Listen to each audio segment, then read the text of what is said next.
B ಖಾತೆ ಅಂತ ಒಂದು ಶುರು ಮಾಡಿದ್ರು. ಅದನ್ನು ಹೆಂಗೆ ಬಿ ಖಾತೆ ಅಂತ ಮಾಡಿದ್ದೀವಿ, ಕಾರ್ಪೊರೇಷನ್ ಕೊಟ್ಟಿದ್ದೀವಿ, ರೋಡ್ ಮಾಡ್ತಾ ಇದ್ದೀವಿ, ಕರೆಂಟ್ ಕೊಟ್ಟಿದ್ದೀವಿ, ನೀರು ಕೊಟ್ಟಿದ್ದೀವಿ, ಎಲ್ಲ ಡೆವಲಪ್ಮೆಂಟ್ ಆಗಿದೆ. ಈ ಹಳ್ಳಿಲಿ ಏನಾಗಿದೆ, ಎಲ್ಲ ಏನು ಮಾಡಿಬಿಟ್ಟಿದ್ದಾರೆ ಅಧ್ಯಕ್ಷರೇ, ಈಗ ನಿಮಗೂ ಗೊತ್ತಿರ್ತದೆ, ಈ ರೆವಿನ್ಯೂ ಸೈಟ್ ಫಾರ್ಮ್ ಮಾಡಿಬಿಟ್ಟಿರ್ತಾರೆ.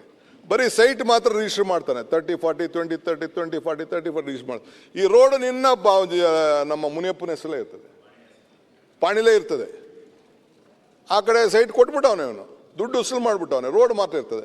ಪಾಣಿಯಲ್ಲಿ ತಿರ್ಗಿ ಅವನ ಹೆಸರು ಬರ್ತಾನೆ ಇರ್ತದೆ. ತಿರ್ಗಿ ಅವ್ನು ನ್ಯಾಯ ಆಡ್ಕೊಂಡು ಇದು ನಂದು, ಅವ್ರ ಅಪ್ಪ ಬಂದ್ಬಿಟ್ಟ, ಮಗ ಬಂದ, ತಿರ್ಗಾ ಬಗಳು ಪಾಣಿ ನನ್ನ ಸೇರಿದೆ ಅಂದ್ಬಿಟ್ಟು ತಿರ್ಗಾ ಇನ್ನೊಂದು ಬಸವರಾಜಿಗೆ ಮಾರ್ಬಿಡೋದು. ಇಲ್ಲ ಆಗೋದು. ಅದಕ್ಕೆ ಏನಾದ್ರು ಮಾಡಬೇಕು ಅಂತೇಳಿ ಈ ಫಸ್ಟು ನಾನು ಏನು ಮಾಡಿದೆ ಅಂದರೆ, all roads I declared it as a government road ಅಂತ ಇದ್ಮೇಲೆ ಅದು ಗೌರ್ಮೆಂಟ್ ರೋಡ್, ಅವನು ಪ್ರೈವೇಟ್ ರೋಡ್ ಆಗ್ಲಿಕ್ಕಾದ. ಅದನ್ನು ಫಸ್ಟಾಗಿ ಇದನ್ನು ಡಿಕ್ಲೇರ್ ಮಾಡಿ ಎಲ್ಲ ಪಾಣಿಗಳಿಗೆ ಮಾಡಿ all private roads are government roads ಅಂತ ಡಿಕ್ಲೇರ್ ಮಾಡಿಬಿಟ್ಟೆ. ಫಸ್ಟ್ ಐ ಟು ಕೇಳಿಸ್. ಸೊ ಇದನ್ನು ದಾಖಲೆಗಳೆಲ್ಲ ತೆಗೆದುಕೊಂಡು ಬಂದೆ. ಸಿಂಗಲ್ ಪ್ಲಾಟ್ಗಳಿಗೆಲ್ಲ ಅಪ್ರೂವಲ್ ಶುರು ಮಾಡಿದೆ. ಇದರಿಂದ 7.5 ಲಕ್ಷ ಬಿ ಖಾತೆ ಇದೆ.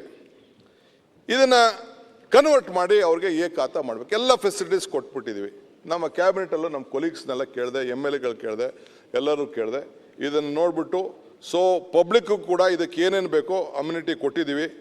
ಅದರಲ್ಲಿ 5% ಅವ್ರಿಗೆ ಇದು 5.5% ಅಷ್ಟು ದುಡ್ಡು 5% ಅಷ್ಟು ಕಟ್ಟಿಸ್ಕೊಂಡು ಅನ್ಡೆವಲಪ್ಮೆಂಟ್ ಲ್ಯಾಂಡು ಝೋನಲ್ ರೆಗ್ಯುಲೇಷನ್ ಪ್ರಕಾರ ಅವ್ರಿಗೆ ಮಾಡಿ ಏಕಾತ ಮಾಡೋದು ಅಂತ ತೀರ್ಮಾನ ಮಾಡಿದ್ವಿ.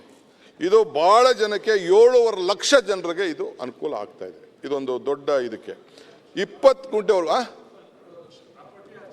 ಜನ ಅನ್ನೋ ಕುಟುಂಬದ ಪ್ರಾಪರ್ಟಿನೇ you can like it property.